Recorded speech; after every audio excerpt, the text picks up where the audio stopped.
ఇచ్చుకోవచ్చు. ఢిల్లీ లిక్కర్ స్కామ్లో Rouse Avenue court ఇచ్చిన మధ్యంతర బెయిల్పై ఢిల్లీ హైకోర్టు స్టే విధించడాన్ని సీఎం అరవింద్ కేజ్రీవాల్ సుప్రీంకోర్టులో సవాల్ చేశారు. ఈ పిటిషన్ను సుప్రీంకోర్టు సోమవారం నాడు పరిశీలించింది. ఈ పిటిషన్పై విచారణను జూన్ 26 అంటే బుధవారం నాటికి వాయిదా వేసింది.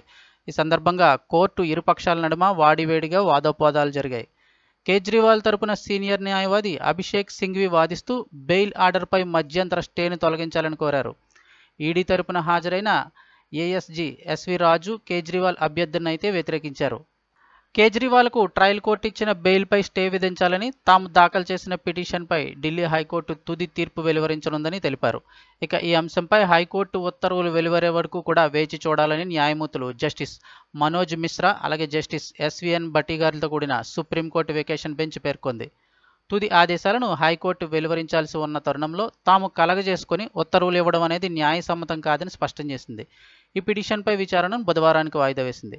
అంటే అప్పటి వరకు కూడా కేజ్రీవాల్ తిహార్ జైల్లోనే ఉండాల్సి ఉంటుంది.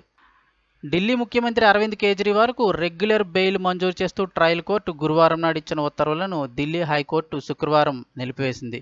ఎన్ఫోర్స్మెంట్ డైరెక్టర్ ఈడీ తన వాదనలు తాము వినే వరకు కూడా కేజ్రీవాల్ కల్పించిన బెయిల్ ఉపశమనంపై మధ్యంతర స్టే విధిస్తున్నట్లు జస్టిస్ సుధీర్ కుమార్ జైన్, జస్టిస్ రవీందర్ దుదేజా గారు సభ్యులుగా ఉన్న సెలవుకాల ధర్మాసనం తెలిపింది. ట్రయల్ కోర్టు ఉత్తర్వులను సవాల్ చేస్తూ ఈడీ దాఖలు చేసిన పిటిషన్పై విచారణ ప్రారంభిస్తున్నట్లు పేర్కొంది.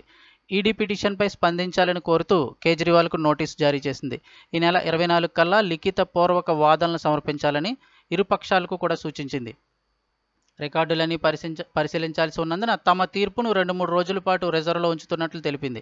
బెయిల్ నిలుపుదల చేస్తూ హైకోర్టు ఇచ్చిన ఈ మధ్యంతర ఉత్తర్వులను కేజ్రీవాల్ సుప్రీంకోర్టులో సవాల్ చేశారు.